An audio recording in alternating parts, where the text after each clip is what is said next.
যারা একদিনের বাচ্চা ব্রোডিং করবেন পানি দিলে প্রথম গোসল করতে পারে, কোনো ভয় পাবেন না, কোনো ভয়ের কিছু নাই। এরা পানি খায়, প্লাস এই যে দেখতে পাচ্ছেন পানি খায় আবার গোসল করে, শরীর ভিজায় ফেলে, ওই যে ওইখানেও দেখতে পাচ্ছেন এরা পানি খায় শরীর ভিজায় ফেলে, আবার এরাই আবার লাইটের কাছে যায় তাপ নেয়, ঠিক আছে, তাপ নিয়ে তারপরে শরীর শুকিয়ে ফেলে।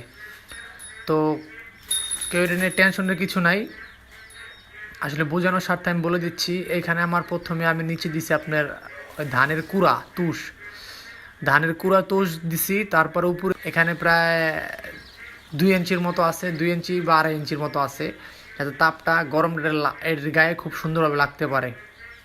মনে রাখবেন যখনই ব্রোডিং করবেন একদিনের বাচ্চা তখন তুষ দিবেন যাতে গরম লাগে, এদের নাড়ি ভুঁড়ি যে আছে কুসুমের যে নাড়ি ভুঁড়িটা এটা শুকাতে গরমটা খুব প্রয়োজন, খুব দরকার, আলোটাও খুব দরকার। তো দেখতে পাচ্ছেন নিচ থেকে গরম উঠে তুষের কারণে, আর উপরে তো লাইট দিয়ে দিয়েছি আমি।